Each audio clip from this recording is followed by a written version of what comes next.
Olá, meus amigos do Atos Podcast, sejam bem-vindos a mais um episódio.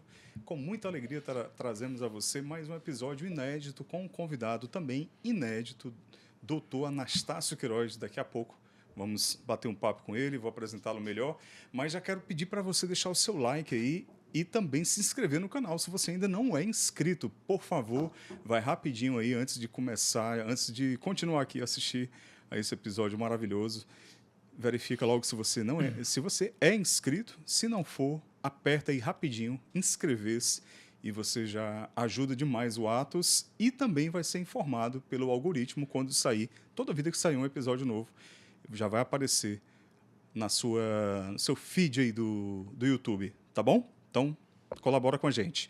Em nome dos nossos patrocinadores, os quais apareceram aí, a marca, as logomarcas apareceram no início, na abertura aqui deste episódio, e também ao longo da nossa conversa aqui, vai aparecer aqui na telinha QR Code deles, Normatel Home Center, Casa Católica, Fortaleza, o meu amigo Matheus, depois tu traz a lembrancinha da Casa Católica, para o doutor Anastácio, aqui o nosso convidado, que eu acabei esquecendo. Casa Católica Fortaleza, Agência 407, a melhor e maior agência de publicidade de Fortaleza. Procura aqui a galera. E também, qual é o outro? Estou esquecendo. Me ajuda aí, o diretor. Outro patrocinador. DLT, estilo DLT, moda masculina, do nosso amigo Alê. Forte abraço, Alê. Tá bom? Então você pode também ajudar o Atos se inscrevendo no canal e rezando por nós, pelo nosso apostolado. Tá bom? Doutor Anastácio, muitíssimo obrigado pela sua disponibilidade, por estar aqui conosco hoje. O prazer é meu, Neto, uma satisfação grande estar aqui no seu podcast. Espero que nós tenhamos uma conversa muito rica e agradável. Sem dúvida alguma. E eu quero já lhe entregar aqui um presente da Casa Católica, um patrocinador nosso, Casa Católica Artigos Religiosos. A loja física da Casa Católica se encontra aqui no centro de Fortaleza, lá na Major Facundo, e também pelo QR Code que vai aparecer aí na tela ao longo da nossa conversa. Você pode acessar o Instagram da Casa Católica e conferir o catálogo de produtos e pedir por delivery. Tá bom? Doutor Anastácio, o senhor manda benzer. Muito obrigado. É muito bonito, né? Casa Católica. Casa né? Católica. Exatamente. Artigos religiosos. Para ver os produtos. Exatamente. Os produtos artigos religiosos. Comprá-los e benzê-los. Né? Exatamente. Usar com muita devoção. É isso. Doutor Anastácio, o senhor tem uma trajetória grande aí de serviço público, né? de serviço dedicado ao serviço público, digamos assim, né? Tanto servindo na área de saúde, tanto na área de saúde, não, acho que quase que exclusivamente na área da saúde, né, doutor Anastácio? Né? Também técnica, gestão, né? Gestão pública, não é isso? E o senhor é médico com especialidade em infectologia, não é isso? Correto. Infectologista. Eu fiz clínica médica, medicina interna e infectologia, né?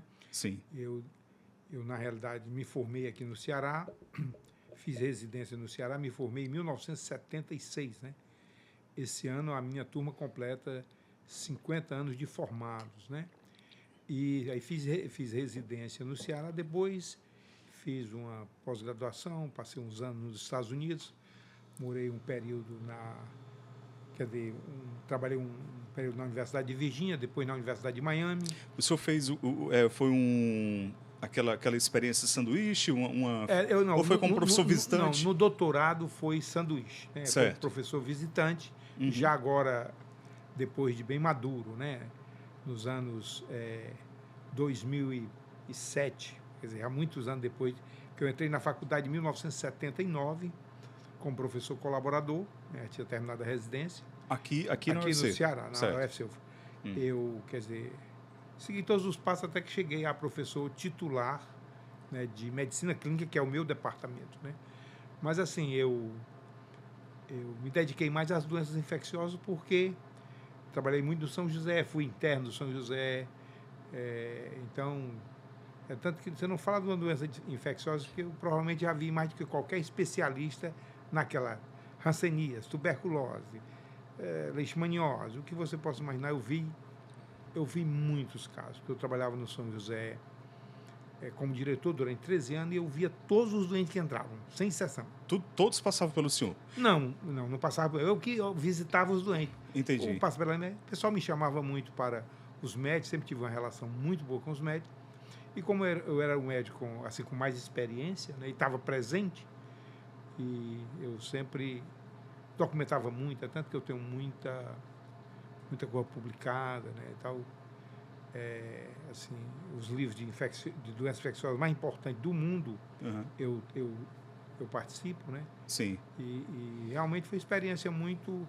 Ainda hoje eu vejo muitas pessoas, às vezes consigo tratar online mesmo doenças que às vezes precisam um momento presencial, né? Mas Certo, certo. o fato é que durante esse período de 80, quando foi em 82, eu fui para os Estados Unidos, voltei no final de 84, assumi a direção do São José em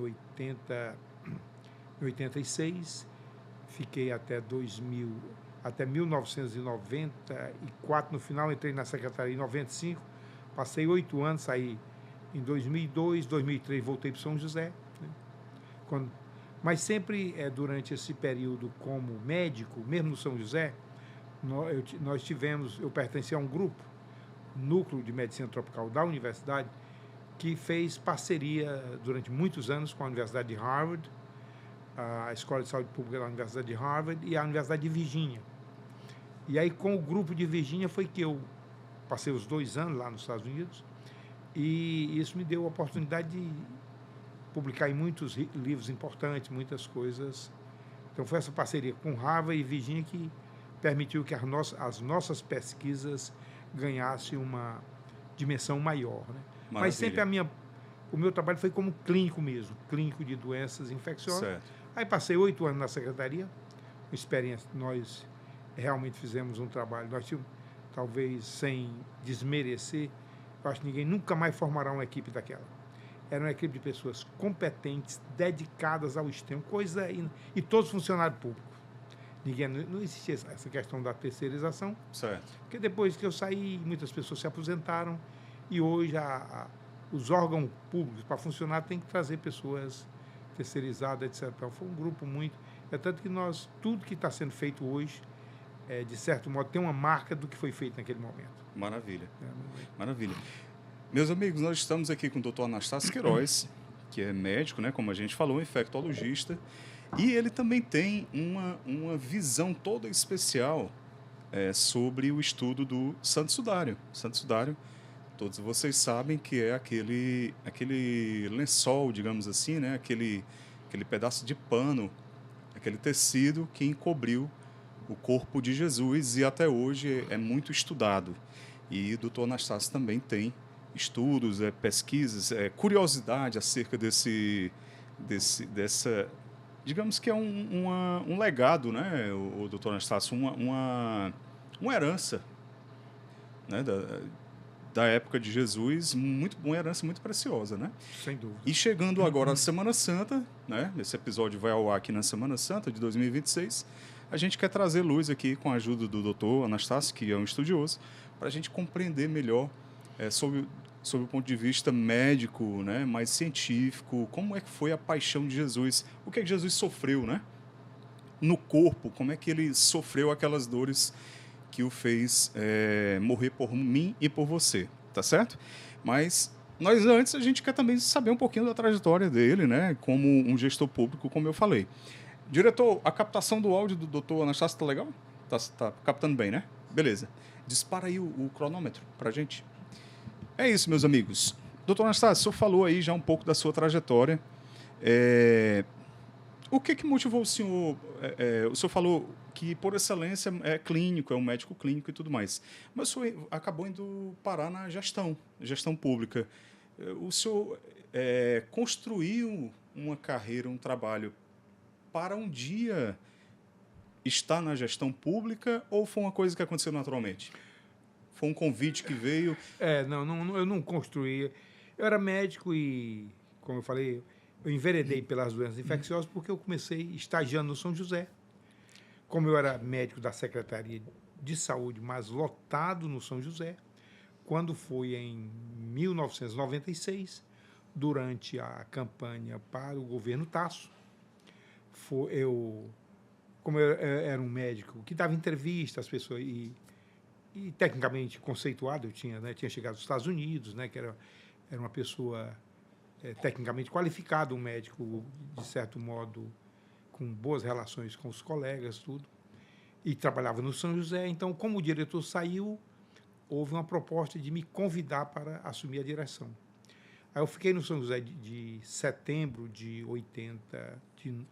1986 até dezembro de 1994, que era quando o outro governo começava, e eu fui assumir a Secretaria de Saúde. Quase 8 anos aí, né? Como eu tive um desempenho, eu sempre participei muito de dar explicações para a população, quer dizer, nós fomos sempre uma direção do São José muito aberta, né? Certo. Toda a mídia que chegava, nós respondíamos. Transparente. Eu parei, não tinha essa coisa, respondia tudo, ajudava em esclarecer o público. Então, talvez por essa minha atuação, quando houve a eleição do governador Tasso a segunda vez, né? Então me convidaram para a Secretaria de Saúde. Para assumir, né? Aí inicialmente eu não aceitei, minha família e tal, porque era uma mudança muito... Mas depois foi feito um reconvite e eu aceitei. Aí eu fiquei na Secretaria durante 8 anos. 8 anos. Na sua visão, pela sua experiência, qual é o maior desafio de um gestor público da área de saúde? De repente vir um paciente ali, você não ter o recurso necessário para poder atender melhor, de repente, ou outra coisa? Os desafios são muitos. A questão financeira sempre ela está presente. A saúde demanda muito, né? Demanda muito. Você vê que basta você adoecer e ter que comprar remédio, ter que fazer exame, sem dúvida, que o convênio não cobre. Chega um ponto que você tem que fazer, digamos assim, tomar decisões do que é que você vai fazer ou não vai fazer, porque o dinheiro é finito. Tanto você pode comprar um remédio. Hoje tem antibiótico, uma ampola custa mais de R$1.000. Então, se você tiver muita gente, o convênio quebra. E o Estado tem um orçamento finito, né? Então, o grande desafio, primeiro, é zelar pelo bom uso dos recursos públicos. É fazer com que cada profissional cumpra a sua obrigação. Quer dizer, se eu, por exemplo, eu trabalho, eu uso o recurso naquilo que ele está destinado. Se eu trato as pessoas bem, se eu dou o meu horário, se eu me dedico, se nós conseguíssemos de todos os servidores, a saúde seria perfeita mesmo com o recurso que tem. Mas, como você sabe, você lida com seres humanos, só precisa viver no Brasil para ver o que há de desvio de recursos. Antigamente se desviava R$1.000, 10 mil, hoje são bilhões, quer dizer, e parece que não está acontecendo nada. Faz nem cosca, né, doutor? Então, eu acho que na saúde, esse inadequado uso dos recursos é um prejuízo enorme. É um prejuízo incomparável. Você gasta com, por exemplo, você fazer um hospital, manter o hospital, né? Mas você gasta R$1 bilhão aqui, 600. Vê que o sujeito, numa festa em Londres, em 2 horas da tarde, gastou $650 mil, 3 milhões em 2 horas. Degustação de uísque. Degustação de uísque mais caro do mundo, eu nem sabia que existia. Então, mostrando que tem pessoas, né, que usam o recurso público sem nenhuma preocupação com aqueles que sofrem. São os indivíduos que, na realidade, eu até digo assim, são seres vivos, mas não são seres humanos. Falta escrúpulo aí, né? Não são seres humanos, quer dizer, são seres vivos, só isso. E aconteceu alguma situação assim que marcou o senhor definitivamente com paciente? Alguma experiência com paciente que foi marcante para o senhor? Não, todos os pacientes graves, por exemplo, eu não me lembro das pessoas, mas os pacientes graves, eles ficam na sua memória. Aquele paciente que dá trabalho, que você vai para casa pensando nele, que ele desafia e você tem que se dedicar, né? Eu acho que os pacientes graves, eu nunca tive um episódio, né? Apenas tem episódios que nos fazem sempre ver o doente como um ser que, mesmo em coma, ele pode estar escutando o que você fala.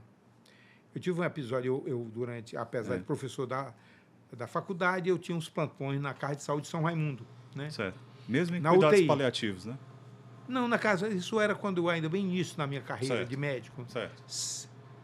79, 80, 81, quase 82. Estava nascendo aí. E eu me lembro que já tinha terminado a residência e tudo.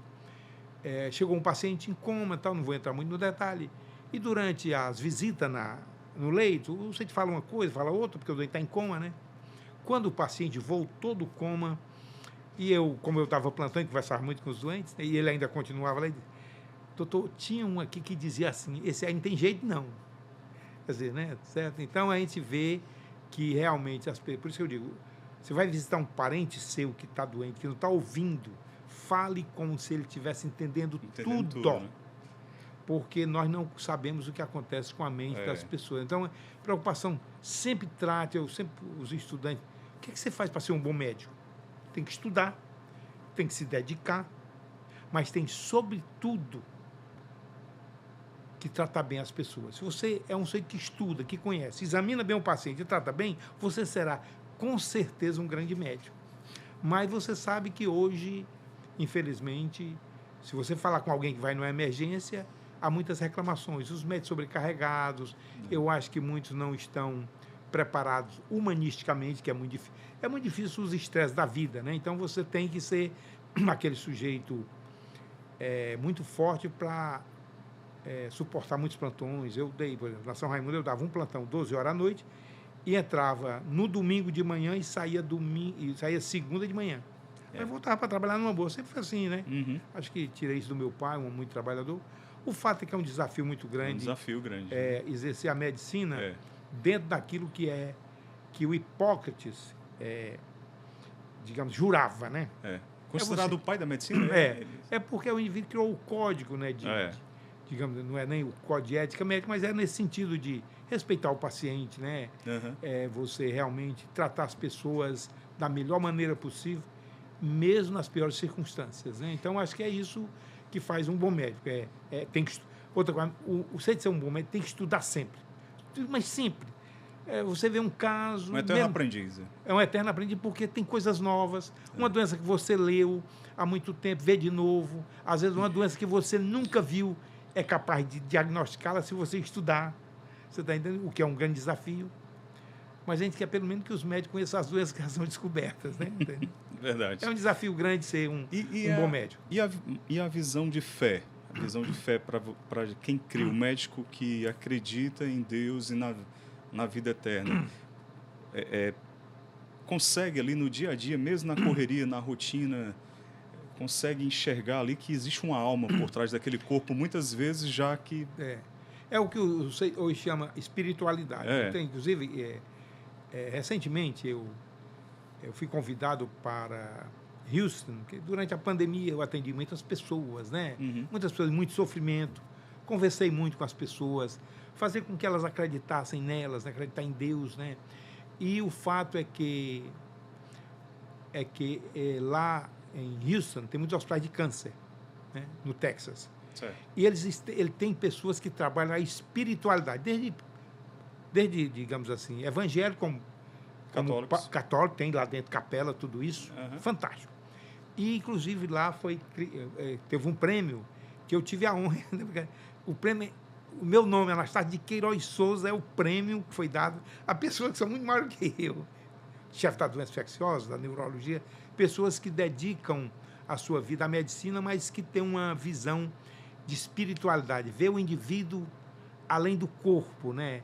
Que é o indivíduo que sofre, que precisa acreditar para que ele possa ajudar na recuperação da sua doença. Ou então, aqueles que não podem se recuperar, paciente de câncer terminal, ele precisa acreditar para que ele não sofra tanto, para que ele possa partir, mas em paz. Porque esse é o grande dificuldade das famílias, das famílias terem um apoio, né, de pessoas que lidam com a espiritualidade, é muito importante, porque o indivíduo que você não pode fazer nada por ele, mas se você puder dar paz, que ele aceitar aquilo que está vindo, isso torna, digamos assim, o final da vida, eu não diria feliz, mas com certeza menos doloroso, né? Eu acho que isso o médico precisa. E outra coisa, quem acredita em Deus, quem está perto de Jesus Cristo, se é verdadeiro, ele trata as pessoas bem. Sim. Só isso, independente, né? Não precisa ser beato, estar rezando em cima do doente. Mas qualquer um que queira imitar Jesus Cristo será um homem bom, uma mulher, será um ser humano bom e vai sempre querer ajudar as pessoas. Então, acho que o médico, como nós costumamos dizer, Jesus Cristo, o médico dos médicos, né? Então é preciso se espelhar em Jesus Cristo, independente de religião, porque ninguém, né? Você vê que nós estamos há 2000 anos do nascimento de Cristo. E tem se falado mal de Cristo, mas continua sendo o maior homem que habitou a Terra, apesar de ter sido Deus, né? Então, apesar de ser Deus, né? Que mais influenciou a história, e continua né? vivo.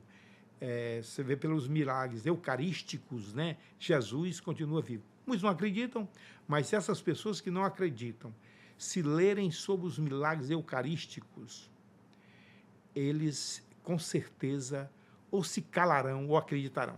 Os milagres. Tem um livro até que eu tenho ali, publicado por um médico italiano. O título do livro é o seguinte, é em inglês o livro, né? Ele diz assim: um cardiologista examina Jesus. Ele cita, os milagres eucarísticos são centenas, mas ele cita 6 que a ciência confirmou. Certo. Começando por Lanciano, né? Lanciano, não sei se as pessoas confirmou sabem. Que não há explicação. Que não há explicação, e, consequentemente, a ciência tem que... Mas, inclusive, com as provas que foram feitas. Por exemplo, para não alongar, tem o milagre de Lanciano, que, né, não sei se as pessoas... É um dos mais conhecidos, né? O mais conhecido e o mais, digamos assim, com mais documentação. Né? Mas eu poderia falar do milagre que ocorreu em Buenos Aires, 90 e tanto.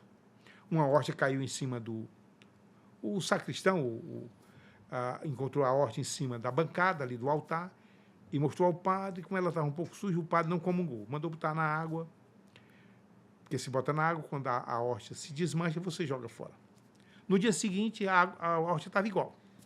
Aí ele mandou colocar em água destilada, porque a água destilada, como não tem nem eletrólito, nem nada sobrevive, tudo se desmancha. E ao longo dos dias, das semanas, dos meses, aquela horta foi ficando com uma cor avermelhada como se tivesse um coágulo.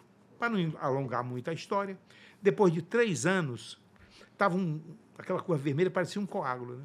Então, com muita discussão com a diocese, etc., era na época do bispo Bergoglio, né?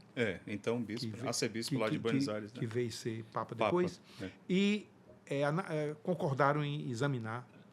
Cortaram, viram que era tecido, né? Tecido. Mas ninguém conseguia. Tinha um médico em Nova York que estudou muito, era um patologista cardíaco, Frederick Zugby. Então levaram para ele, sem ele saber o que era. Ele era especialista em coração, né? Ele examinou.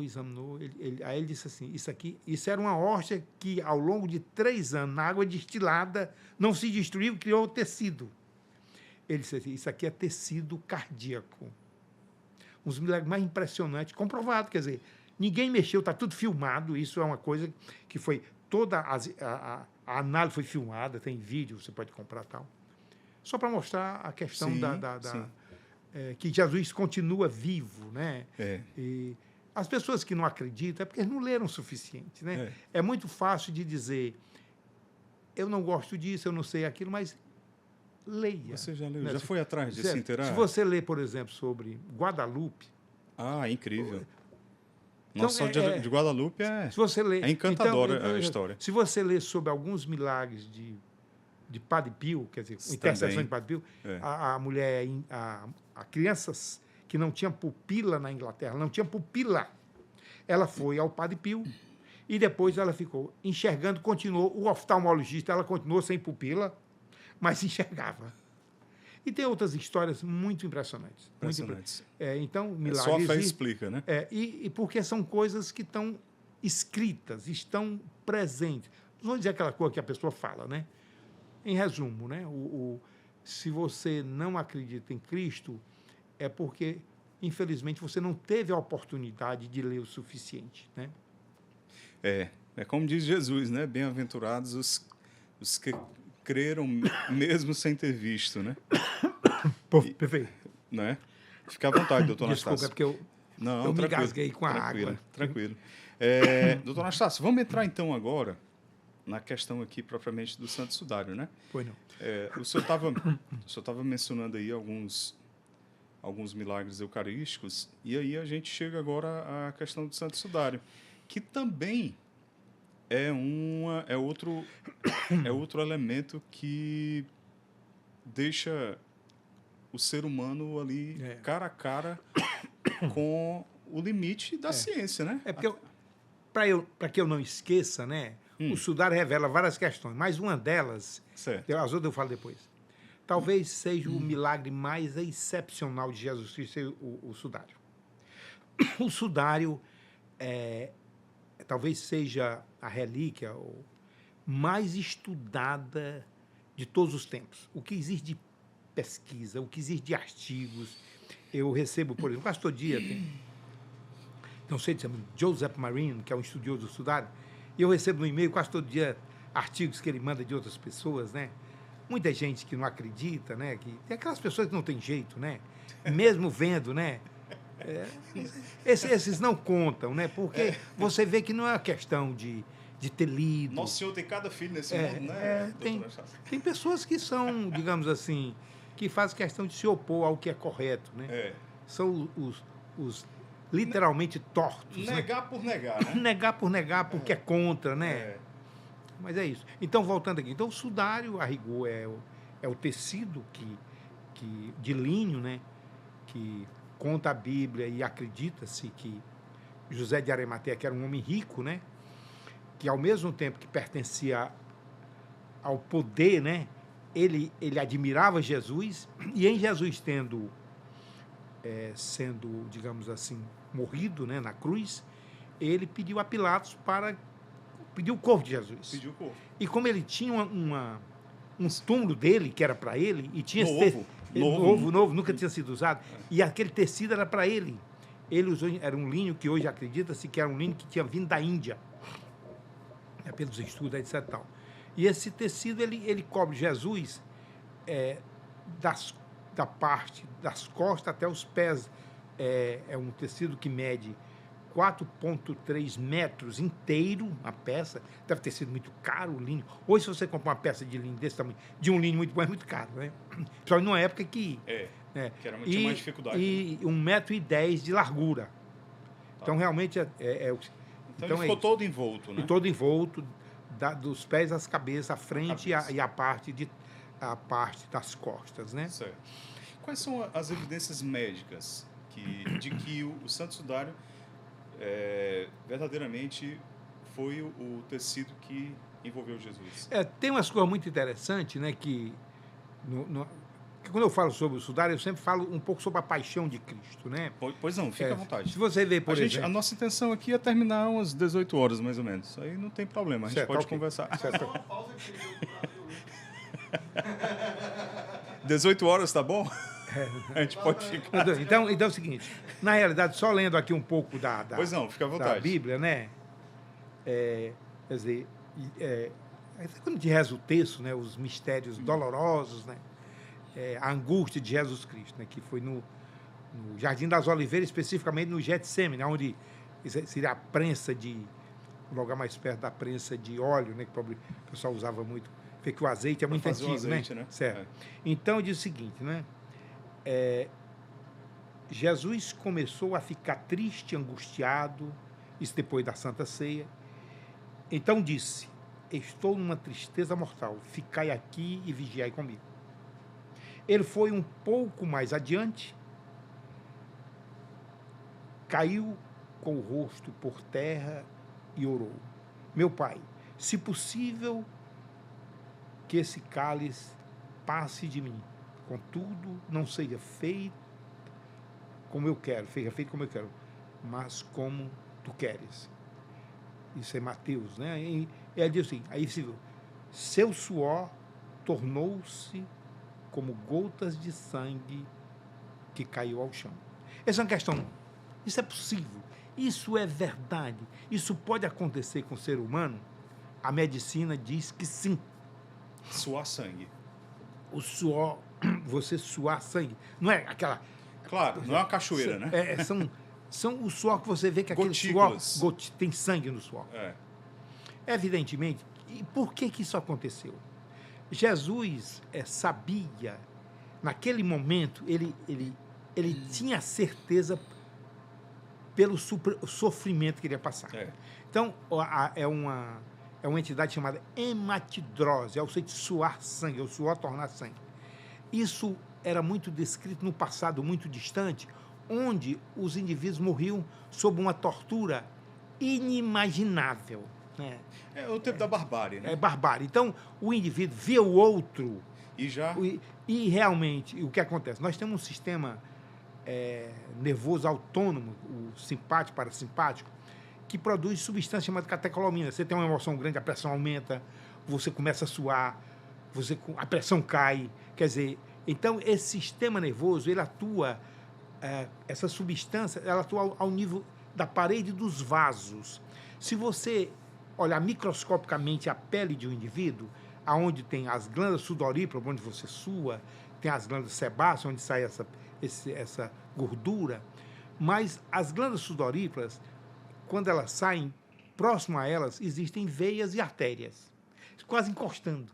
Então, se esses vasos se tornam muito permeáveis, eles terminam transudando, exsudando o sangue para dentro das glândulas sudoríparas. Então, onde sairia só o suor, entra o sangue, porque os vasos se dilataram tanto que aquele sangue que só passava pelos vasos, só encostado, ele migra para dentro dos túbulos das glândulas sudoríparas. Então, o indivíduo sua sangue. Então, é um fenômeno já relatado pela medicina. Inclusive, tem artigos. Quando eu dou aula, eu apresento o artigo, né? Certo. Então, você vê que realmente o que foi descrito é verdadeiro. Não é... Como é que você tem que inventar? Não ia inventar. Não, tudo que está na Bíblia é interessante. Você vê que tudo é verdadeiro. Nós vamos ver mais na frente, o sudário revela muito dessas questões. Então, Jesus suou sangue.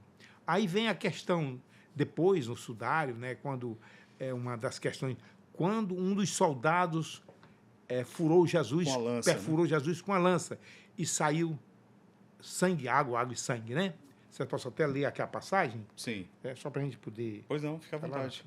Meus amigos, quero lembrá-los que aqui na descrição deste vídeo nós temos o link onde você pode adquirir o curso Guerra Invisível, um curso fenomenal que nós gravamos com o padre Roberto Bem-vindo, exorcista da Arquidiocese de Aracaju, nosso grande amigo, padre Roberto Bem-vindo.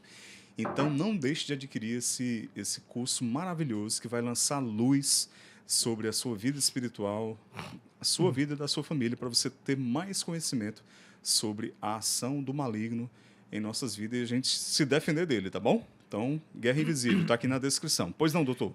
O que nós falamos é que, aliás, na minha visão, que tenho estudado o sudário, e dos outros que estudam, na realidade, o que é o Santo Sudário? Ou o Sudário de Turim, porque está na cidade de Turim desde 1958, 78. Na realidade, ele é a prova de que a paixão existiu. A prova de que a paixão existiu está no... O sudário é o documentário, é aquele que documenta que a paixão foi verdadeira, que existiu. Para você ver aqui, ó. Os soldados traçaram uma coroa de espinho e puseram na cabeça de Jesus. Certo. Aproximavam-se dele e... Esse é o momento que ele foi castigado, né? Quando foi colocada a coroa de espinhos. Então, e isso foi verdade, foi porque o sudário tem as marcas da coroa de espinho. Ali no crânio. Na realidade, era quase como um capacete de... E tem e tem a planta, e etc., que a planta, né? Spina Christi, que era a planta que hoje existe, os espinhos muito rígidos, muito duros. Então, furava a cabeça, penetrava. E aqui, por exemplo, você tem nessa área o nervo trigêmeo. Existe até uma condição chamada neuralgia do trigêmeo. A neuralgia do trigêmeo é uma dor tão... até insuportável. Então, recentemente...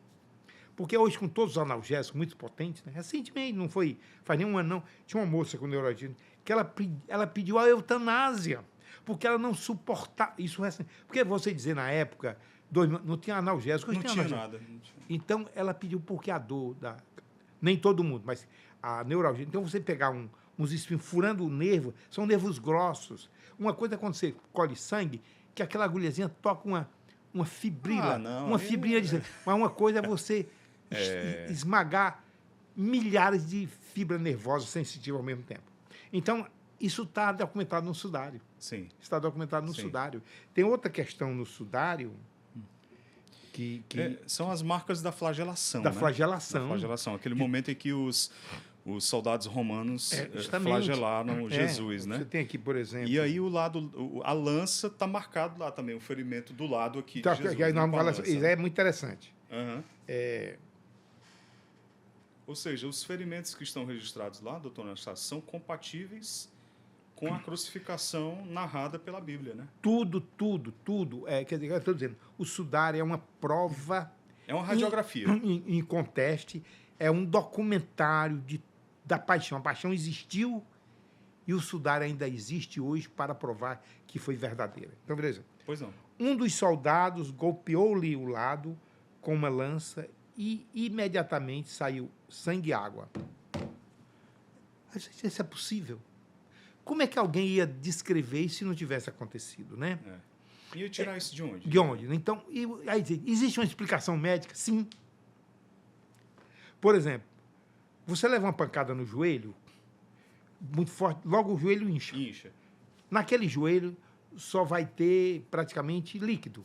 Certo. Mas se o trauma foi muito violento, aquela pancada vai permitir, o processo inflamatório vem líquido, mas se rompeu pequenos vasos, vai ter sangue e líquido. Certo. Naquela articulação. Tá. Veja que Jesus Cristo, ele foi açoitado ao limite, né? Foi açoitado ao limite. Aquela flagelação, né? Com aquelas... Era tipo halteres, as marcas de halteres que tem, podia ser osso ou ferro. Ele podia ter morrido ali na flagelação, né? Era para ter morrido. Pelo nível de... porque o Jesus Cristo era um homem muito jovem, né? 33 anos, um homem de 1,80 m, 80 quilos. E era um homem que... Era um atleta, caminhava o dia todo. Quer dizer, forjado ali. Né? No, era tinha forjado. Uma complexão física. Era um atleta, porque um homem que caminhava daquele de tempo, noite. Né? Daquele uma pessoa de 33 anos hoje, se caminhar de noite, tiver uma vida saudável, trabalhando, é uma máquina. Então, você só mata, eu até digo assim, eu sou muito jovem, só morre, às vezes eu sou doente, só se um trem passar por cima, né?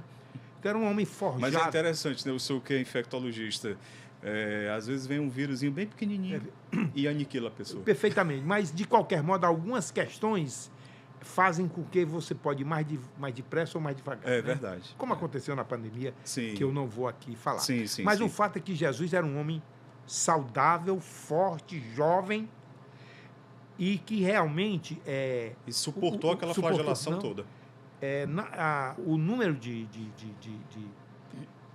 açoites, de lesões que Jesus apresenta no corpo é algo impressionante. Pelo Santo Sudário, dá para... Alguém já contou. Vou dizer aqui quantas perfurações, quantas marcas. Quantas feridas. Certo.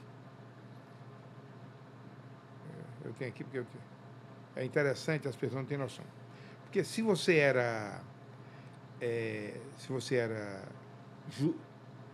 romano, né? Você só podia levar 120 tinha uma tabelinha? Tinha uma tabelinha. Não, 120, Ó, Jesus Cristo... não era romano? Não, claro que não. Então, ele tinha 159 marcas na parte da frente do corpo e 213 marcas na parte das costas, com as pernas e tudo, né? Uma loucura. Tava 372 marcas, né? Loucura, né? Isso está no sudário. Está impresso. O açoite, aquele açoite com o flagrum, que era uma espécie de uns halteres, e era um soldado de um lado e do outro. Eles bateram até cansar. O filme do Mel Gibson retratou bem, não foi? Retrata bem. Talvez um pouco exagerado, né? Porque realmente eles fizeram... Para dar uma... Mas eu acho que aquilo, bateram até cansar. Então, Jesus, isso está tudo no sudário. Né? Mas voltando aqui à questão da lã, aí quando ele está na cruz. Isso.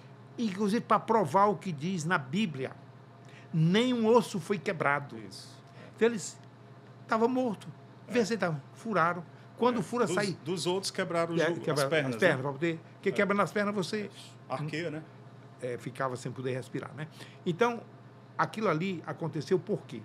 Se você, inclusive, tem o Zagby, esse sujeito de Nova York, estudou muito isso. Então, aqueles indivíduos que apanham muito, por exemplo, se você der, sei lá, 100 chibatadas dessas nas costas do indivíduo, esse indivíduo, o que acontece? Debaixo da pele tem os músculos, depois tem as costelas, debaixo tem a pleura, né? Certo. Por exemplo, quando você respira, uma pleura que está envolvida o pulmão, que é uma camada fibrosa de tecido fibroso, ela desliza sobre a outra camada que está no tórax. Você respira, o pulmão enche, solta, mas ele está respirando... Para dar flexibilidade. E tem uma camada de líquido em cima. Então, se essa pleura fica inflamada, como acontece na tuberculose, que dá um derrame pleural tuberculose, às vezes você chega com falta de ar na tuberculose, você faz uma radiografia, vê muito líquido pleural, aí você punciona, analisa e diz, aqui é tuberculose. Mas existe o derrame pleural agudo, aquele que aconteceu com Jesus Cristo. Então, bateu.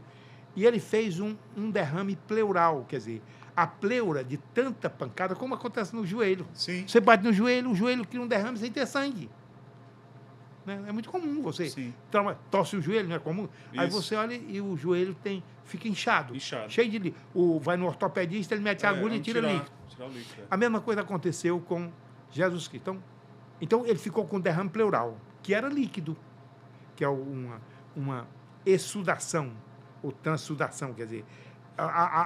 É um líquido incolor, como se fosse H2O? Não é igual água, porque tem albumina, etc. Por exemplo, você leva uma pancada no braço, logo forma o galo na cabeça. Aquilo ali é líquido. Certo. O líquido que extravasa não necessariamente tem sangue. Tá. Né? O tecido, os vasos, o processo inflamatório é um processo inflamatório que faz com que o líquido migre para aquela região. Expande a pele, né? Aí o que acontece? Então tinha líquido na pele. Então, quando a lança foi introduzida, ela foi introduzida aqui, foi até o coração. Uhum.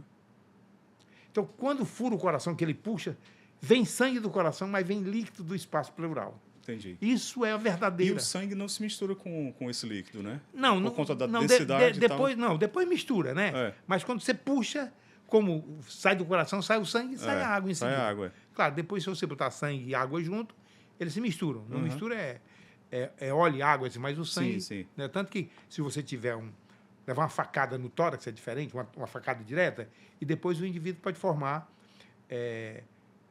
um derrame serossanguinolento, ou um hemotórax, que tem água e sangue e tal. Mas no caso aqui tinha só água do trauma na pleura, trauma. Entendi. Você vê que foram centenas de chibatadas, digamos assim, nas costas, com toda a violência que você pode imaginar, né? É incrível. E aí, mostrando que a Bíblia é verdadeira. Né? O sangue e água é verdade. E um ponto, doutor Anastácio, tudo que retrata lá o Santo Sudário, seria possível uma falsificação naquela época do que está lá no Santo Sudário? Com a tecnologia que existia à época, seria possível fazer uma coisa que... Não seria nem hoje. Por quê? Nem hoje seria possível? Não é possível. Por quê? Por exemplo, o Santo Sudário, se você pegar... Vamos supor que você aumente centenas de vezes a grossura desse tecido aqui. Certo. O sudário, a imagem está só nas microfibras de tecido, só na superfície. Na superfície. Vamos supor que o tecido seja dessa grossura. Entendi. A espessura. Ela está só aqui. Como é que pode?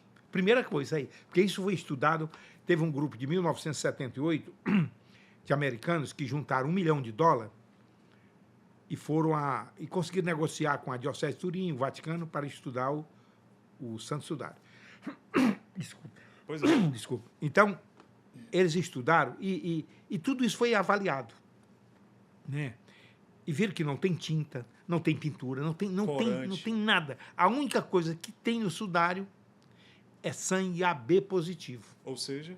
O sangue de Jesus, que é o mesmo sangue... Do homem judeu daquela época. Mas não é só isso, o mesmo sangue do sudário de Oviedo.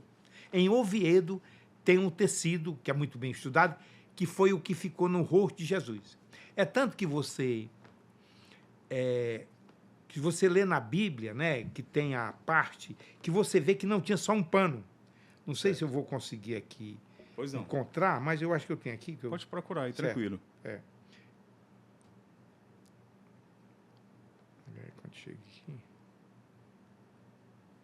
Meus amigos, eu quero convidar cada um de vocês aí a procurar a programação na sua paróquia, né, de preferência aí na sua paróquia, a programação da Semana Santa, essa que é a semana maior do calendário litúrgico da nossa vida da igreja, em igreja, né? Tá certo? Então, vamos viver com muita intensidade e participação ativa essa semana, né? Para edificar a nossa fé. Pois não, doutor? Tá aqui várias passagens da Bíblia, sim, né, durante toda a paixão de Cristo, né? Depois de Jesus é sepultado, que Madalena chega, né? E não encontra o corpo de Jesus, depois chega o João, não entra, mas depois João entra e diz o seguinte: Pedro e o outro discípulo saíram e foram ao túmulo.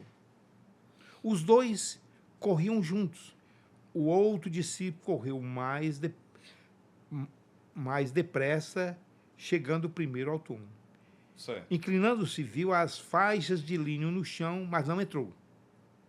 Simão Pedro, que vinha seguindo, chegou também e entrou no túmulo.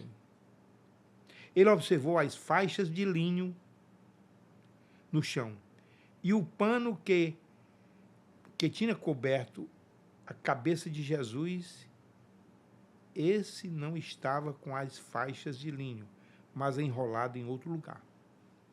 Então você entende que não era só um pano. E uma desse pano do rosto é o Sudário de Oviedo. Certo. E nunca ninguém falou nisso, mas no dia que eu escrevi o livro, quando você vai ao Sudário, tem uma faixa que vai de um lado para o outro, que eu acho que é a emenda, que era um dos panos, porque não tinha só 2 panos, devia ter 3 panos. Quer dizer, os panos estavam separados, que não era o que cobriu o corpo de Jesus ou o rosto de Jesus. Então, digamos que seria um principal e tinha outros... Né, tem o tecido, né? E o mais interessante aqui, na realidade, é que o outro discípulo, que no caso era Pedro. Não, o outro discípulo era o que correu... João. Não, João entrou depois. Certo. O outro discípulo, que tinha chegado primeiro ao túmulo... João, né? Entrou, viu e creu. Nunca disse o que é que ele viu, ele creu em quê? E o que é que ele viu? Né? Ele viu os tecidos. Então, tem um americano, que é um médico, que é Gilbert Lavoie, escreveu um livro que eu acho que ele publicou há uns 2 anos atrás, eu li o livro todo. É uma coisa fantástica. Ele estuda o Sudário há anos, mas ele era intrigado com algumas questões, e essa era uma delas. Viu, e o que é que ele viu, né? Ele deve ter visto o rosto de Jesus no tecido, mas ele não podia falar, porque se você falasse, eles catavam a tudo quanto era lugar para destruir o Sudário. Ninguém podia ter... Como é que alguém faleceu e tinha um rosto no tecido, etc. E tal. Mas, quer dizer, eu acredito que esse era um ponto muito interessante, né? Mas, desculpa. Então, é realmente o que está escrito, essa questão da lança e todas as marcas. Tem uma outra questão... Certo. Que é o... Deixa eu ver aqui. Os estudos já descartaram que não se trata de uma obra artística, né? Isso aí não é descartar, é porque não tem tinta, não tem nada, não tem tinta, não tem... Pigmento. Não tem nenhum pigmento. É o seguinte, esse grupo de 1978, por que esse grupo arranjou esse dinheiro e quis ir a Turim estudar o Sudário? Existe um instrumento fotográfico que você usa para fotografar satélites, etc. Tal, que usa uma técnica fotográfica de VP8. Então, um sujeito chamado John Jackson e Eric Jumper, 2 físicos que trabalhavam para a NASA, etc. e tal, eles aplicaram, por alguma razão, essa técnica fotográfica no Sudário. Quando eles fotografaram o Sudário com essa técnica, veio uma imagem tridimensional. E eles aplicaram em tudo quanto era de foto e, e não dava tridimensional. Isso criou interesse. Por que pode? Só o sudário dá essa imagem tridimensional. Quer dizer, De outros objetos, outras coisas. de outras pessoas. Outras pessoas, certo. E isso intrigou, e ainda hoje isso é verdadeiro. Então eles levantaram $1 milhão, levaram tudo que é de equipamento que você pode imaginar. Os mais modernos. Tudo. Tinham 3 fotógrafos profissionais da mais alta qualidade americana. Inclusive tinha um fotógrafo que era um judeu, Bell Schwartz. Bell Schwartz era judeu, não acreditava, não tinha nada de católico. Inicialmente não quis ir, mas resolveu. Depois que voltou, a vida dele morreu recentemente, isso foi em 1978. Ele morreu, acho que em 2025. Ele dedicou a vida ao estudo do sudário. E era um sujeito, ele dizia, eu não sou católico, eu não me converti. Mas eu acredito, ele mostrar que o sudário era autêntico. Ele acreditava na autenticidade do sudário. Doutor Anastácio. Mas assim, esse grupo. Sim. Então, esse grupo concluiu que não. Então, foi esse grupo que tirou o pólen. Tá. Quer dizer, tem pólen no sudário. Existia pólen. Pólen no sudário que só existe na área de Jerusalém, apesar do sudário hoje viver em Turim. Não existe em outro local. Como é que esse pólen chegou lá? Sim. Essa questão da imagem tridimensional. Certo. Sim, quando o sudário foi fotografado, porque você olhando o sudário, como ele existe hoje em Turim, lá na Catedral de São João Batista, você é uma imagem tão tênue que você não consegue ver direito. Quando ele foi fotografado, o negativo, porque hoje, por exemplo, o pessoal nem sabe mais o que é negativo, porque as máquinas digitais, mas no passado você fazia uma fotografia, via um negativo, fazia uma fotografia sua, eu olhando o negativo, eu não reconhecia que era seu. Exatamente. Os meninos aqui não sabem o que é negativo. Então, negativo de fotografia. Então, tu sabe. Então, o negativo é que era o positivo. Como é que o negativo era? Se a fotografia foi criada muito tempo depois. Quer dizer, o indivíduo que fez precisava saber a fotografia. Como é que ele ia fazer algo tão tênue? E os pontos todos bem marcados. Ninguém consegue nem desenhar, nem colocar os pontos todos que estão no sudário. Você pegar o sudário e tentar só marcar do jeito que está lá, você não consegue. Muito menos conseguir marcar sem nada. Sem tinta, sem nenhum pigmento, sem nada. E a teoria da radiação, essa que houve uma descarga, como é que... Não, é o seguinte, acredita-se, evidentemente, que Jesus Cristo, né, quando ele... Sim, e o sudário é uma prova concreta da ressurreição. Certo. E é interessante que esse Lavoie, que estudou muito, se você olha o sudário, que aqui nós não temos a oportunidade de ver as imagens, você vê que o cabelo no sudário, ele está um cabelo assim. Se você estiver deitado num leito, numa cama, e você for o cabelo longo, e você fizer uma foto, sai o cabelo assim. Espalhado.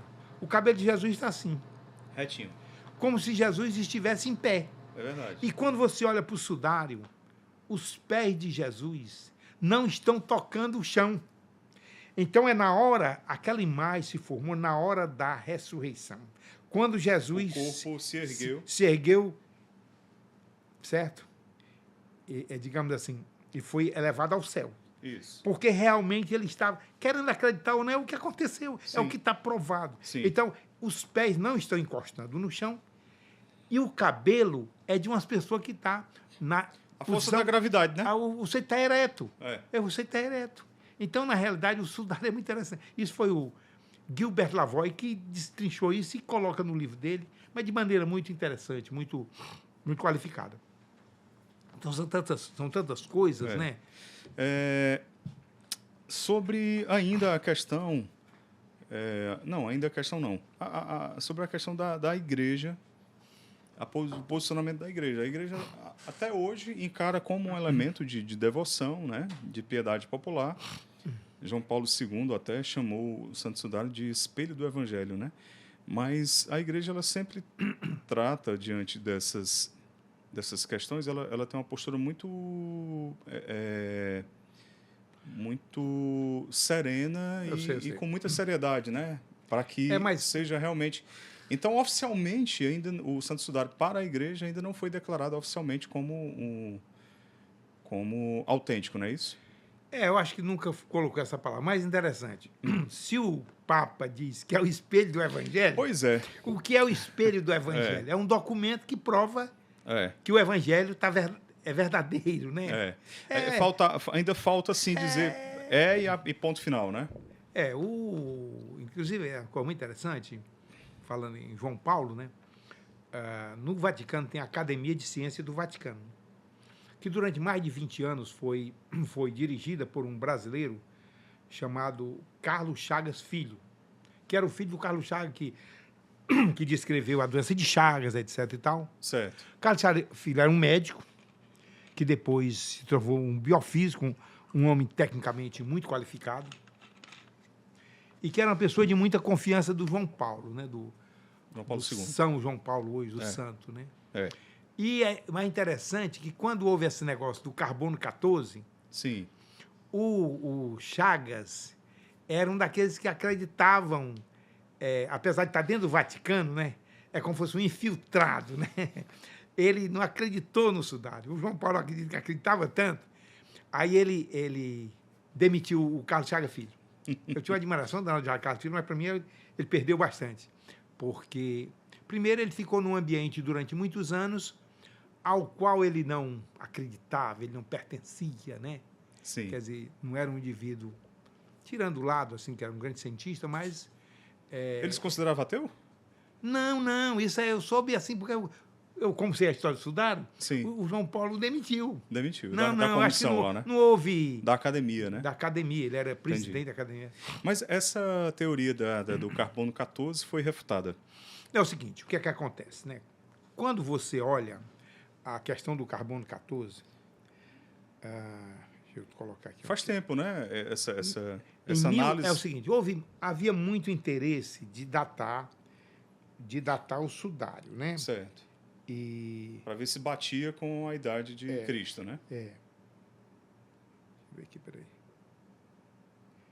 Então, esse grupo de investigadores que foi chamado STURP, que era o projeto de pesquisa do sudário de Turim, em inglês, né? Que o sudário em inglês é chamado Shroud. Certo. Shroud of Turin Research Project. Então, esse grupo tinha 33 cientistas. E a maioria não era católico.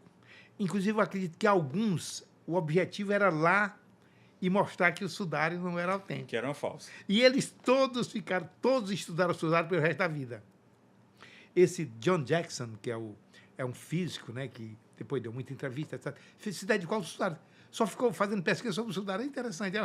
Todos os indivíduos que eu consegui ler livros, né? Eu tenho muitos livros de historiadores, né?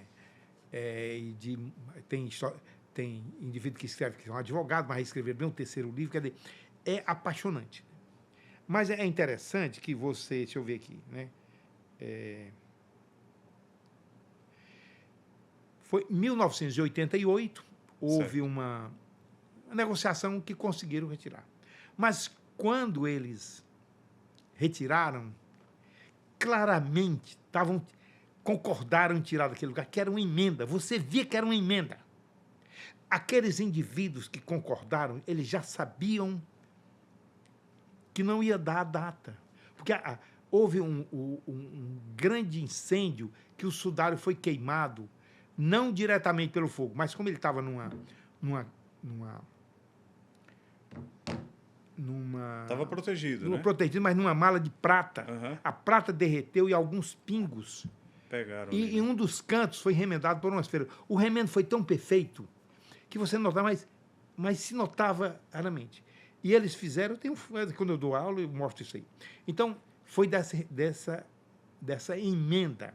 Certo. Em 2005, um sujeito chamado Raymond Rogers, que era um ateu, mas muito, muito correto, insistiram muito que ele publicasse um trabalho. Veja que esse grupo teve em 1978. E o carbono 14 a amostra foi tirada em 1988 e publicada na revista Nature, que é uma das revistas mais credenciadas no mundo científico, em 1989, um ano depois. Né? Um ano depois. Então, quando eles publicam, durante muitos anos, quer dizer, foi em 89, durante muitos anos, os estudiosos do sudário solicitavam, porque o Museu Britânico é que ficou com todos os dados, solicitaram isso para ver os dados brutos, para fazer uma análise estatística. Somente em 2017, quer dizer, 98, 11 anos, mais 17, 28 anos.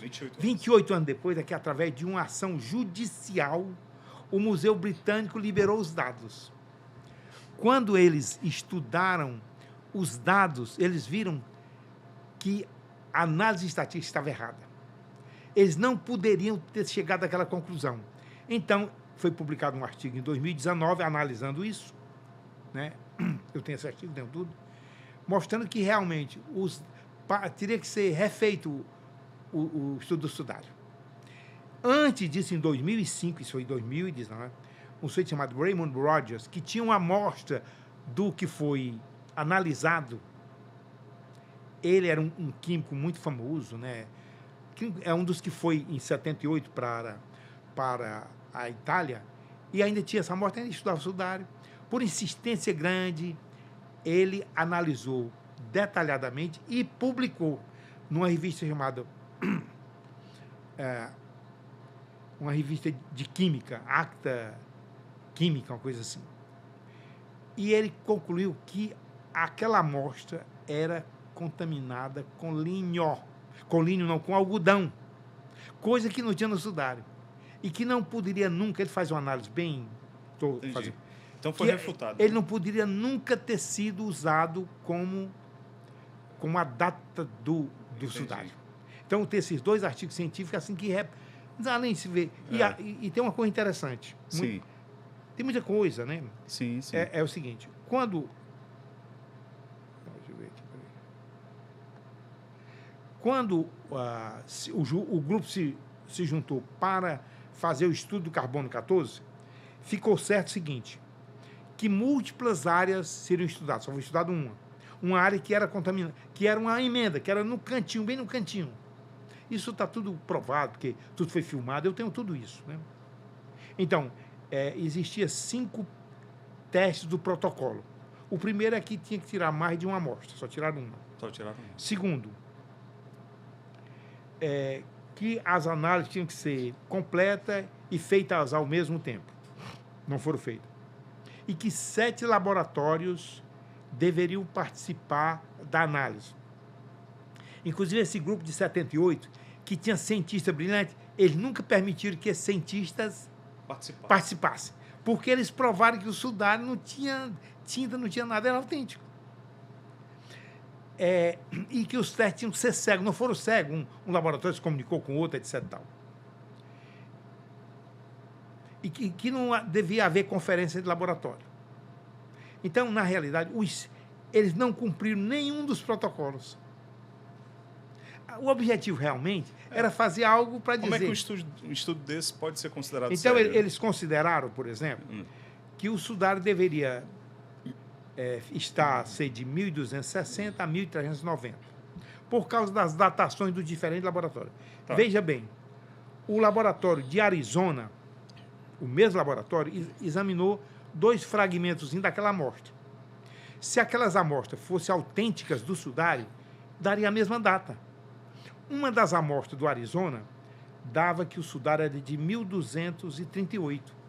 A outra amostra dava que o sudário era de 1.430. 200 anos de diferença. Né? Quer dizer, mostra que era uma amostra contaminada. Alguém pegou um pouco mais da contaminação e outro tinha alguma coisa do sudário, mas tinha porque a emenda era perfeita. Sim. Então, o fato é que hoje, para os estudiosos, né, inclusive existe uma expressão na ciência que é despublicar um artigo. Mas a Nature nunca aceitou despublicar. É um artigo que é mentiroso. Entendi. Então, sabe? Aham. Que não. Inclusive, agora esse ano, 2026? 2026, foi despublicado um artigo que dizia que a hidroxicloroquina usada precocemente causava dano. Aí, não quero entrar no mérito, Certo. mas o artigo foi despublicado porque era mentiroso. Sim. Quando analisaram, os autores forjaram os dados para mentir, para publicar. Ele Olha foi só. despublicado. Mas os estudar eles não conseguiram. Não conseguiram. Pelo menos. Também faz muito tempo, faz né? sempre tempo, Muito é. tempo, quer dizer, precisaria que houvesse um espírito, né, digamos assim, muito verdadeiro, né? E como é coisa de religião, a Nature ia contribuir para. E tem essa questão do que eu falei, né, do David Rolfe, que ofereceu $1 milhão para quem reproduzisse o sudário. Ora, se vocês dizem que, Boa oferta, né? que o sudário é de 1.200 a Foi fácil 1.300, outra aí. quer dizer, Com a tecnologia de hoje em dia, né? Toda tecnologia. Mas aí você tinha falado na irradiação, né? Na radiação. O que se acredita, na realidade, é que Jesus, quer dizer, ao ressuscitar e passar pelo tecido, né, ele emitiu uma quantidade tão grande de energia que deixou a marca no... Mas o mais interessante é que tem marca das costas e tem marca da frente. Quer dizer, como é que ele saiu, né? Está entendendo? É um E mistério. que ele está em pé, né? As marcas dos pregos nos pés, nas mãos, né? E tem coisas assim que, na realidade, por exemplo, quando você lê Isaías, deixa eu ver se eu tenho aqui. Aquela passagem que Isaías relata, né, o cordeiro, né, que foi maltratado, foi humilhado, né? É bem aqui assim. Eu tenho bem aqui assim, deixa eu ver.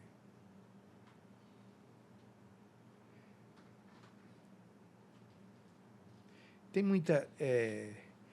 a Bíblia, né, tanto nos... em várias passagens, né, mostra... Deixa eu ver, eu tenho aqui. O senhor já foi lá em Turim? Eu fui em Turim, mas eu não fui a nenhuma exposição. Vi só, comprei muito material, visitei o Museu do Sudário. Estou pensando em voltar agora e vai haver agora uma exposição, não sobre o sudário, mas sobre, né, sobre o sudário, assim, uma exposição. Está aqui é o seguinte. Em Isaías 56, diz o seguinte: ofereci as costas aos que me feriam, e a face aos que me arrancava a barba, não escondi o rosto dos que me afrontavam e me cuspiam. Se você olha o sudário, essa parte aqui da barba, está faltando. Quer dizer, está dito em Isaías, né? Aqui, conforme o relato. Você não vê aqui, você, né? Sim. Tem nessa parte aqui do queixo, ó. Então, quer dizer, realmente assim, são tantas as isso Isaías viveu há 600 anos antes de Cristo, 600, 700 anos. Sim. 600 anos de Cristo, quer dizer, já estava escrito. E quando Jesus, e tem uma coisa muito interessante, né?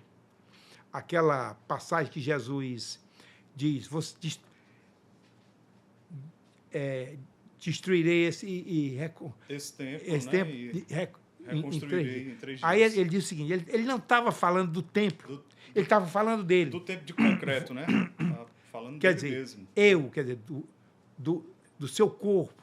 Quer dizer, Exato. ele estava falando da ressurreição. Quer dizer, Jesus já sabia de tudo. Por isso é que ele suou sangue, porque ele sabia por exemplo, os pregos, né? Tem outra questão muito interessante, né? É a questão, se você lê os livros, artigos científicos, exceto do Zagby, diz, porque quando você olha para o sudário, você vê como se fosse no punho aqui. Certo. Né? Aí o que acontece? Jesus foi furado no punho? Não, não foi. Jesus foi furado aqui na mão, aqui na mão, assim, ó, aqui na mão, descendo para cá, e o prego saiu aqui. Então, quando Jesus levanta os braços, o sangue que você vê no sudário, ele desce a partir dos punhos. E aí as pessoas analisam, mas não analisam como é que ele... A entrada Não foi 90 graus, não, foi assim. ele entrou justamente, cefalicamente, em direção a... Certo. E uma prova disso são os santos que sangram pelas mãos. Os santos que são, como o santo Padre Pio, o Frei Padre Pio, que você vê realmente que ele, inclusive, uma das marcas que mais doíam em Padre Pio era das costas, aonde ele carregou a cruz, que rasgou tudo, porque você depois carregar uma madeira nas costas sem tecido, ela rasga tudo. Sem nenhuma proteção. Sem proteção, e já um corpo sofrido. Já. Então, o sofrimento de Jesus Cristo foi inimaginável. Certo? Então, na realidade, o sudário representa o quê? Representa, quer dizer, se você estudar, ele representa a crucificação de Jesus Cristo e a ressurreição. Porque está impresso no sudário o momento que Jesus é elevado aos céus. Ele está em pé e ele não está encostando. Ele está numa posição ereta, não está encostando os pés no chão. E o cabelo, ele está como um indivíduo que está ereto. Não é você deitado, cabelo espalhado. Então, é a prova da ressurreição, é uma prova da paixão e, na minha visão, é talvez um dos milagres mais impressionantes da história da igreja, da história e de Jesus Cristo. De Jesus, que deixou para nós. Inclusive, é uma prova de amor, né? Uma loucura de amor por cada um de nós. Inclusive, essa questão de Jesus vive, né? Para aqueles que não sabem, né? A questão de Lantiano. Eu estive em Lantiano, estudei bastante, tenho muito... já li sobre o que aconteceu. Nos anos 700, em Lantiano, tinha um padre, um frade, eu tenho tudo isso, que sempre que ele celebrava a missa, corpo de Cristo, sangue de Cristo, ele não acreditava naquilo. E durante uma das celebrações, ele viu a hóstia se transformar em carne, na frente de todos que estavam ali presentes. E o sangue e o vinho coagulou, o sangue se transformou em sangue. Ainda hoje está em Lantiano, lá. Isso foi em o ano 700. Desde então, esse material nunca foi colocado em nenhum conservante. Nada dura... Então, de 700, são 1.200 anos, 1.300 anos.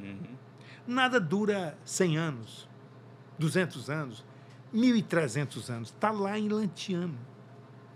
Em 1978, 79, resolveram, depois de muita... tinha um médico muito credenciado, um patologista, bioquímico, de laboratório e tal... entregaram para ele fazer uma análise tanto do sangue quanto da carne que já estava petrificada. Então, eles cortaram com muita dificuldade. E aquilo, quando cortaram, conseguiram, né, analisar no microscópio. Existe artigo científico, eu tenho o artigo publicado em italiano. Então, viram que aquilo que era tecido cardíaco. Até o nervo vago que tem no coração é visto. Isso está documentado, não é invenção. Foi até reexaminado depois. Sim. Isso 1.300 anos depois. O que é que dura 1.300 anos? Nada, nada. Nunca foi botado em conservante. E o sangue é AB positivo, que é o mesmo sangue do sudário de Turim, que é o mesmo sangue do sudário de Oviedo, que acredita-se seja o tecido que ficou no rosto de Jesus. Quando você põe o Oviedo sobre o sudário, eles têm... Encaixe comum. Você não vê a face, mas você vê marcas iguais. E é mais um lenço, né? Porque cobriu o rosto de Jesus. Tanto na parte aqui da nuca, quanto da face. Então, essa questão, quer dizer, o sudário, você tem a questão da fotografia tridimensional. Que não existe nada de fotografia. Segundo, a imagem está só na parte bem super. Se você pinga uma Superficial. gota de sangue no tecido, Ele penetra. ele vaza, ele suja até a superfície. Como é que aquele sangue ficou só na superfície? E é sangue, quando você olha... Sim, mais interessante. Quando você faz fotografia de muita resolução, você vê que aquelas marcas no nariz, onde tem sangue, é vermelha. Como é que o sangue, depois de 1.300 anos, continua vermelho? Era uma dúvida do cientista. Teve um cientista que analisou pela presença de bilirrubina. Bilirrubina é aquela substância que, quando o indivíduo tem hepatite, fica com os olhos amarelados. Sim. Mas a bilirrubina no sangue, na pele, ele dá uma cor avermelhada ao sangue. E tem a fotografia que você faz, a fotografia que o sudário, o positivo é um negativo e o negativo... Porque quando o Secondo Pia, que era um advogado, em 1898, fotografou o sudário pela primeira vez, ele quase que desmaia, porque ele via aquela imagem tênue, muito tênue. Quando ele viu o negativo era o corpo, era a face e o corpo de um homem. Você vê uma imagem muito, muito tênue, a imagem do sudário é muito tênue, se você fica muito, muito perto, você não vê nada. Quando foi revelada, era o rosto de um homem, com todas as marcas da paixão, da crucificação, Sim, da flagelação, né, da coroa de espinho. Né? Então, realmente, você tem essa imagem que é superficial, você tem e você tem a prova que nunca encontraram nada. Sim. E o carbono 14 que veio mostrou que era o objetivo de quem fez era justamente desqualificar, né? Desqualificar. Que depois mostrou que eles escondem. É tanto que eles nunca forneceram os dados, a não ser depois de uma ordem judicial, digamos assim, mais de 30 anos após a análise ter sido feita. Os dados, quando eles analisaram os dados brutos, a análise estatística estava errada, ele jamais poderia ter sido utilizado para aquela publicação, porque era uma publicação que era uma farsa, na realidade, não era verdadeira. Entendi. Então, o sudário, para aqueles que tiveram a oportunidade, tem muita literatura, né? Eu posso até mostrar, se o colega puder tirar na minha bolsa ali, 2 livros que tem ali dentro, só para mostrar que as Mateus, pessoas... Você pode pegar só a bolsa que eu tiro aqui. Dele, por favor, por certo? gentileza. Porque alguém tiver interesse, Sim, né, de ler. sim, é interessante. São 2, tem muita literatura, que alguém pode se comunicar comigo. Eu tenho muita literatura, tem dezenas de livros. Doutor Anastácio, quem quiser entrar em contato com o senhor tem Instagram? Tenho não, rapaz. Eu tenho, mas nunca... Nunca usa, não, né? Tenho tipo. Mas eu pretendo... Tem um e-mail, tem Tem e-mail, tenho o telefone. Meu telefone pode dar para qualquer pessoa. Meu e-mail é aquesouza@gmail.com. @gmail.com. A de Anastácio, que de Queiroz, Souza conhece. Aquesouza, tudo junto. Aquesouza junto. Pronto. Então, aquele livro que eu falei, do médico, não sei se dá para sair a imagem bem aqui. Dá sim. Que é em inglês, né? É em inglês. Aqui está escrito: um cardiologista examina Jesus. Aqueles que tiverem interesse, é um livro impressionante. É um livro nota 10, 10, 10, 10. Esse cardiologista viajou o mundo todo. Ele não tem só isso aqui, ele tem inclusive É vivo ainda ele? É vivo, é novo, é jovem. O nome dele é Franco Serafim, é novo. Isso aqui foi publicado em 2021. É americano. Não, ele é italiano. Italiano. É porque foi publicado em inglês. Eu comprei no Amazon. Sim. É um livro de menos de 280 páginas, certo. Mas é impressionante. A leitura é impressionante. E tudo é confirmado cientificamente. Né? Ele faz um relato minucioso aí sobre o Santo Sudário. Não, sobre milagres eucarísticos. Ele não fala sobre aí é milagre eucarístico. E outras questões mais. Tá. Inclusive, a túnica de Argenteio, né, que está na França, tem 2 cientistas franceses que analisaram, encontraram, por microscopia de varredura, sangue. E eles foram extremamente maltratados na universidade. Porque tudo que você tenta provar Pela fé, hoje, né? pela fé, É. o Satanás vem atrás. É né? verdade. E a universidade está cheia de pessoas Infelizmente. que dizem que são ateus por dizer. Né? É, exatamente. E esse aqui é o... Esse aí que é o- trata sobre o Santo Sudário. Não, né? esse aqui é o Sudário, mas tem muito livro. É só porque é mais novo, né? Sim. Esse aqui é o Gilbert Lavoie, que é o... Ele diz o seguinte, o Sudário de Jesus. E o sinal que João ingenuamente escondeu. Aham. Quer dizer, ele não mostrou porque ele não podia falar. Tinham acabado com o Sudário, né? Você diz, João entrou, viu e creu. O que é que ele viu? Por que que ele acreditou, né? Entendi. Isso aqui é um livro E espetacular. também é médico. É médico, esse é médico. Muitos médicos escrevem sobre o Sudário. Escreve, né? Inclusive, tem uma coisa interessante. Do ponto de vista da medicina científica, né? É científico. Tem uma coisa interessante, Sim. que é o Sudário. Tem um patologista, tem vários patologistas, mas Sim. tem 2 patologistas que estudaram muito o Sudário, que foi o Zagby e um patologista da Califórnia, que era um patologista forense. Aquele que faz patologia, mas faz medicina legal. Então é o seguinte, em uma autópsia feita no Sudário, quer dizer, o Certo. patologista analisa, né, em uma autópsia realizada no Santo Sudário pelo patologista forense Robert Buckley, da Califórnia, né? Certo. Brilhante, o cara brilhante. Certo. Ele concluiu, né, que Jesus tinha uma altura média de 1,80 m Certo. e pesava uns 80 quilos. 80 quilos. Então, como eu já falei, né? Então, Aham. tudo isso que se diz é fundamentado em estudos. Era um sujeito que estudou realmente. Então, tem vários outros médicos que estudam Maravilha. os sudários, né? Muitos historiadores e pessoas que nunca pararam de escrever Aham. e que defendem a autenticidade. Agora, se você ler, tem muito artigo de alguém que começa a falar, eu recebo esses artigos, né? E vejo, mas a gente vê que as pessoas usam uma argumentação absolutamente inconsistente. Eu não diria com ódio, mas aquela coisa que eu tenho que dizer isso. Né? Uma prova disso aqui. A prova. É uma prova do que disso já aqui. foi feito. Ninguém. É uma prova. A prova maior Aham. é que algo que nós dizemos que foi o pano, o tecido que envolveu Jesus, mesmo que não tenha sido, mas se ele fosse de 1300, por que que o homem, com toda a tecnologia, com toda a capacidade digital da tecnologia, Não refez. ele não consegue fazer? Ele pode usar tudo Não consegue. 700 anos depois. É. E especialmente quando se oferece $1 milhão. Né? É verdade. Então- Nem com IA, né? Nem com inteligência artificial, né, Não, doutor nada, Anastácio? nada. Doutor Anastácio, para a gente encerrar, queremos dizer, e aí eu queria ouvir o senhor, ciência e fé podem andar juntas. Com né? certeza. É tanto que o senhor mencionou a academia que existe lá no Vaticano, né?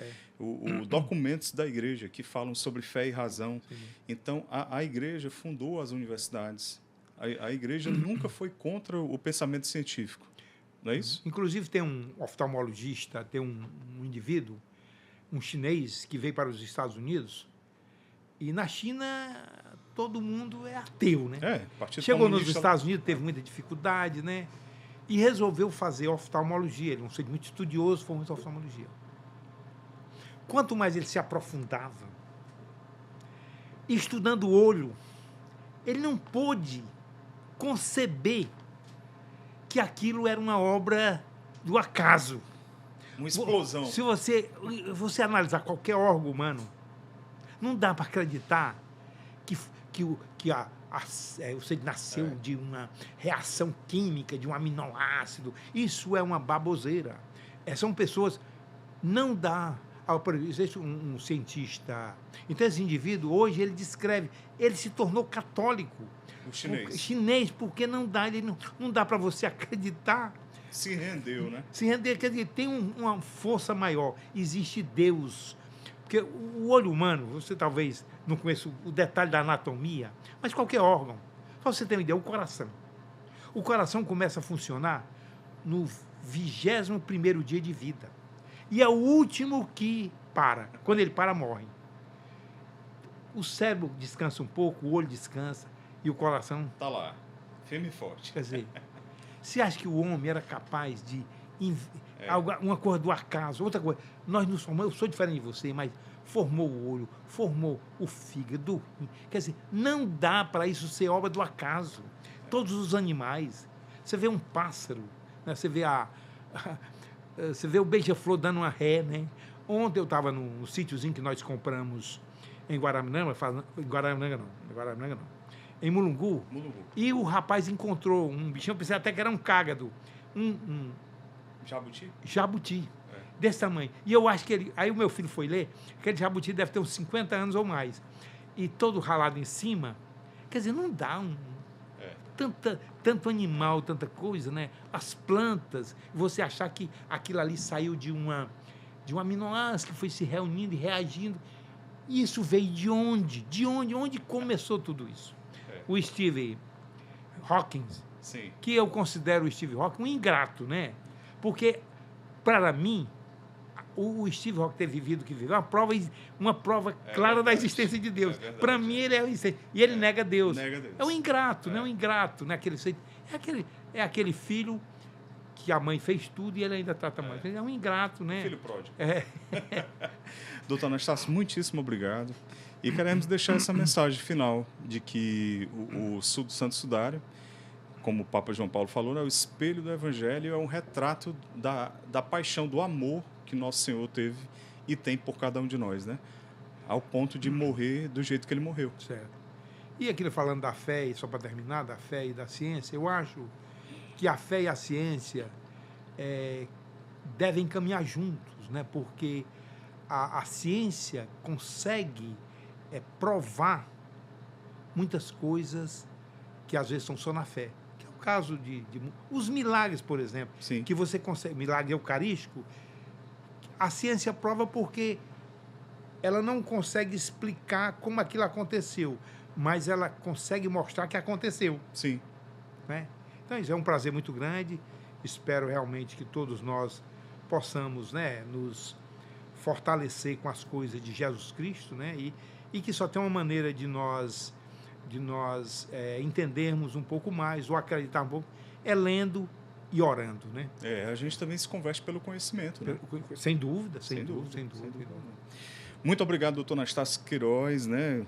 Grande médico, referência aqui no nosso estado do Ceará e com a trajetória aí relevante de serviços públicos prestados, né, à nossa população.